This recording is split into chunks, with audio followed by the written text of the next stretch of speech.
Southern trees bear strange fruit, blood on the leaves and blood at the root. All right, so with that being said, my name is Kira Anderson. I'm a teaching artist, director, and choreographer in Sacramento, and the majority of my work is with young people, which is how I met the playwright of today's event, Allesse Patterson. Miss Patterson is currently a student at Loyola Marymount University in Los Angeles, studying theater arts. She is a passionate artist in everything she does, from acting, singing, dancing, drawing, and writing. She enjoys telling and sharing stories with others and is excited today to share a story about a topic that means so much to her. Here to introduce her play on police brutality entitled What Happened is Allesse Patterson. Hello, everyone. My name is Allesse Patterson, as Ms. Kira just said. I want to thank you all for taking the time to be here for my stage reading of What Happened, and also hopefully to engage in very important dialogue afterwards in our talkback. Some things that I would like to go over for first and foremost is that I hope that you don't see this as an educational opportunity. Yes, I hope there are some things that you can take from this and that you can learn from this, but I do not see this as me educating all of you. I hope that you take the time out of your day to educate yourself about some of the issues around these 400 years of systemic racism that we have been through. And that upon educating yourself, for the internet is at your disposal, and any refusal or reluctance to do so is adding to the problem. I hope that by being able to educate yourself, that we can then engage in very important dialogue that is past due. The next thing that I would like to make a point of is that not talking and not taking action adds to the problem. It is beyond time, and you should no longer stay silent and stay unmoving. You should take action and speak up against many of the injustices that are happening around us. And although a lot of those conversations might be uncomfortable, it is past due being uncomfortable. For us not having those uncomfortable conversations before led us to many of the problems that we have today regarding Ahmaud Arbery, Breonna Taylor, and George Floyd. Another point that I would like to make has to do with accountability and power dynamics. A lot of the time, especially in what we saw with the George Floyd, is that the police officer was not held accountable by his peers. And a lot of that has to do with the power dynamics of, if you don't have someone that is at the same level of you telling you that you are doing something wrong, most of the time you won't listen. And so I hope that not only can we see a change in police officers holding each other accountable, but white people holding each other accountable and speaking up all of the time, not just some of the time. One of the last few points I'd like to make is that it is not just about being empathetic. It is about being empathetic as well as engaging yourself and implementing action. I encourage you all to open yourself up to conversation that is followed by action. Some of those actions that you can take is registering to vote, making sure you're voting in the right people that you know will implement change into our legal systems and help change the systemic racism that is occurring. Another thing that I would like to mention before we begin is that I had written this play months ago, and I had written about events that had happened years ago regarding Stephon Clark, Sandra Bland, Trayvon Martin. And yet, even though I had written it months ago about things that had happened years ago, we can still just as easily see it today with Ahmaud Arbery, Breonna Taylor, and George Floyd. And I want to make that a point because none of these things are changing. And hopefully, this can be the beginning of us implementing important change that will stay around forever. I now would like to introduce the cast. You already know me, Allesse Patterson. I will be reading the stage directions. Over here, I have my brother, Zachary Brooks, who will be reading for the part of a young Black man. Then we have Kevin Rom, who will be reading for The Police Officer. I also have Lariah Jackson, who will be reading for Young Black Woman. And then finally, we have Aiden Collette reading for the role of Bystander. Thank you all, and we will now begin. The characters are as follows. Young Black man, a young Black man in his mid-20s. Police officer, a middle-aged white man. Young Black woman, a young Black woman in her late teens. Bystander, a white man in his mid-20s. Scene 1, the stage starts dark. The lights come up, but not fully, leaving an orange glow. Revealed are 2 cars, a regular car in front and a police car behind. Next to the regular car lies a young Black man who has been shot, and we see him bleeding out. Beside him is a police officer with his gun still aimed at the now dead young Black man. The police officer is breathing heavily, and we continue to hear him breathing as the lights fade to black again. Lights up on a reset scene with the young Black man in his car on a phone call and the police officer exiting his vehicle. Glances at the phone on his center console. I'll have to call you back. I've been pulled over. The young Black man hangs up the phone and the police officer approaches. License and registration? The young Black man hands over his license and registration that were already in his hands. We see a bystander jog past in the background while listening to music. The bystander exits. Do you know why I pulled you over today? No, officer. You changed lanes without a signal a little way back. I was just trying to get out of your way. The police officer glances inside the car. I saw that you were talking earlier. Were you on the phone while driving? No, sir. Can you step out of the car, please? What for? Step out of the car. The young Black man goes to open his car door and the scene cuts to black. In the darkness, you hear the safety being taken off of a gun. Scene 2. The scene is reset to the young Black man in his car and on a phone call and the police officer exiting his vehicle. Hey, sis. I'm gonna have to call you back, okay? I got pulled over. We only hear her voice responding on the phone. I thought you had Bluetooth. You shouldn't be on the phone unless you have Bluetooth connected. I know, I just haven't got around to it. The police officer approaches. You have to be careful, you know. Otherwise, you can be in trouble with the police, and that could go south real fast. License and registration? The young Black woman goes silent as the young Black man hands over his license and registration that were already in hand. The bystander starts jogging past in the background and stops to tie their shoes before continuing on and exiting.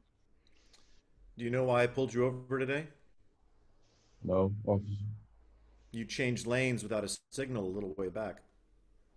I was just trying to get out of your way. The police officer glances inside the car. Who were you talking to just now? My sister? She's still there? I don't think so. The police officer waits as if expecting more. Were you on the phone while you were driving? The young Black man stays silent. Can you step out of the car, please? What the hell for? The police I thought you said you hung up. There's no reason for him to have to about the car for getting to the goddamn thing. Signal. Sis, be quiet. Hang up the phone. What for? You want me called out? You scared? Sis, shut the hell up. I said off the damn phone. The young Black man goes to grab his phone and the police officer places his hand on his gun, taking off the strap that keeps it in place. He stays tense and ready for the next few lines. Stop moving. Don't make any sudden movements. You told me to turn off the phone. Whoa, what the hell? Stop. What are you doing? Stop moving or I'll be forced to...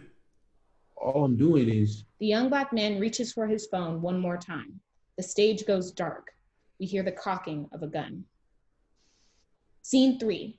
Lights up on a reset scene with the young Black man in his car talking to the young Black woman who is now in the passenger seat. The police officer is exiting his vehicle. I knew we should have taken the other way home. Relax. Just don't say anything. You aren't required to answer any of his questions. You know that, right? The police officer approaches. License and registration? The young black woman goes silent as the young black man hands over his license and registration that were already in hand. The bystander starts jogging past in the background and stops to tie their shoes. Do you know why I pulled you over today? No, officer. You changed lanes without a signal a little way back. I was just trying to get out of your way. The police officer glances inside the car and looks at the young black woman.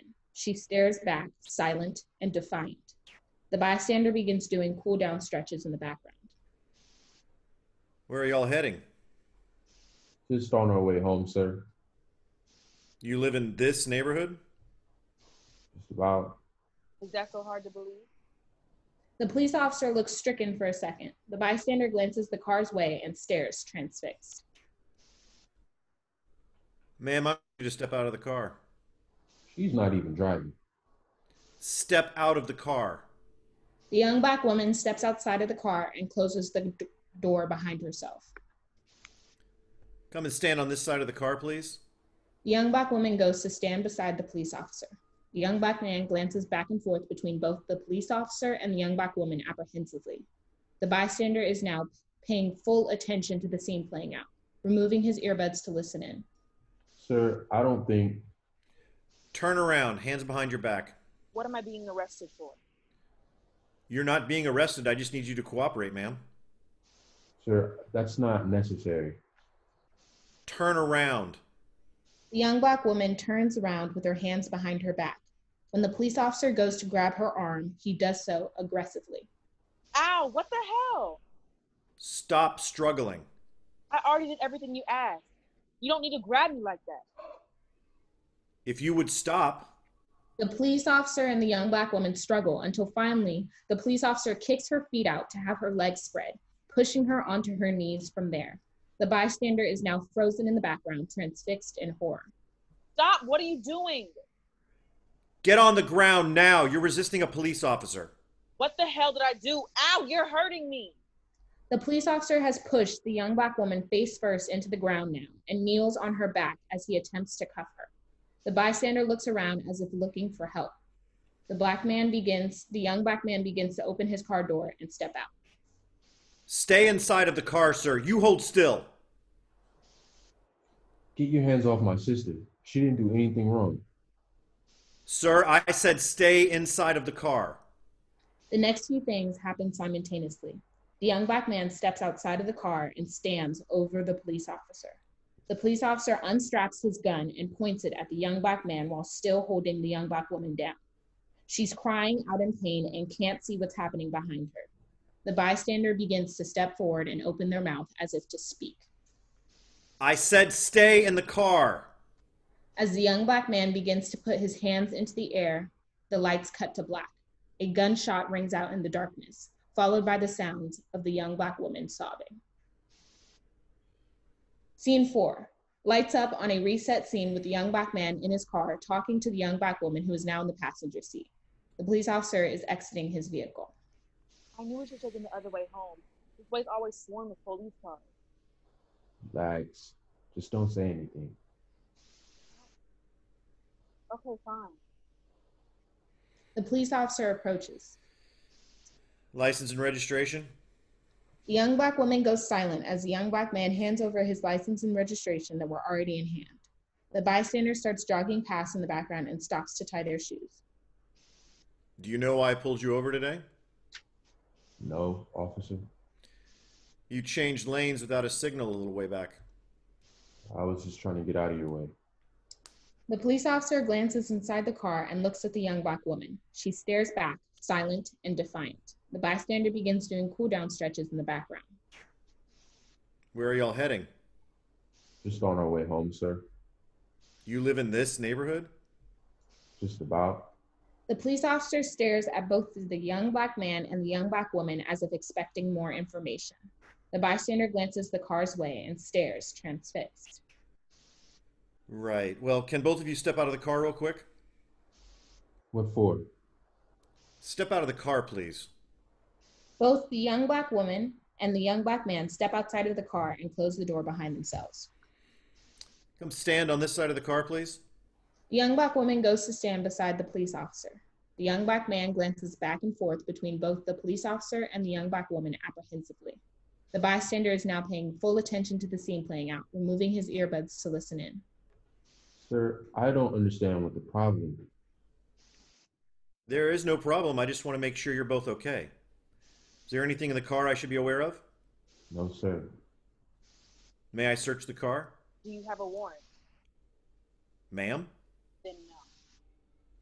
The young black woman stares at the police officer as we see him quickly lose his patience. Turn around, hands behind your back. What am I being arrested for?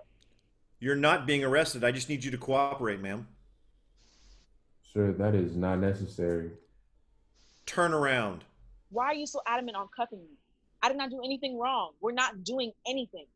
Ma'am, I don't want to hurt you, but if you refuse to cooperate, I'll be forced to. You aren't forced to do anything. Look, if everyone could just take a second to... The police officer reaches for the young black woman and she pulls away. He lunges again and grabs her. They struggle. The bystander is now frozen in the background, transfixed in horror. Hey, wait a second. Get your hands off me. The police officer has pushed the young black woman onto her knees to cuff her. The bystander looks around as if looking for help. Upon seeing none, they pull out their cell phone and begin recording. The young black man attempts to approach the police officer. Let go of my sister. What the hell are you doing? You didn't do anything. You've been listening and following directions this whole time. If we cooperate, I get shot. If we talk back, I get shot. If we stand up, I get shot. If we're on the ground, I get shot. What more do you want? The next few things happen simultaneously. The young black man reaches for his sister, whom the police officer still has on her knees. The police officer reaches for his gun. The young black woman makes eye contact with the bystander. You better post this video, you hear me? He has me on my knees for no damn reason. He's acting a damn fool. We see the police officer freeze and look up to notice the bystander recording. No one moves. I would think very carefully about what you do next, officer. The police officer unhands the young black woman and takes his hand off his gun as if branded. He stumbles away from both the young black woman and the young black man, glancing back and forth between them and the bystander. The police officer reaches into his pocket and pulls out the young black man's license and registration. I'm gonna run a check on your license and you can get back in the car now. The police officer returns to his car. The young black man helps up the young black woman and dusts her off. They both look at one another, visibly shaken, before looking at the bystander, who raises a hand in acknowledgement. The young black man and young black woman return the favor before getting back into the car. The police officer returns to the car with the license and registration in hand. Here you are. You're free to go. Have a safe trip home. Thank you, officer. The young black man starts the car as the police officer returns to his car. He opens his car door only to look up and see the bystander is still recording. They stare at one another. The police officer brakes first and gets inside his car and exhales, resting his forehead on the steering wheel. The stage goes dark and we hear the sound of a vehicle driving away. End of play.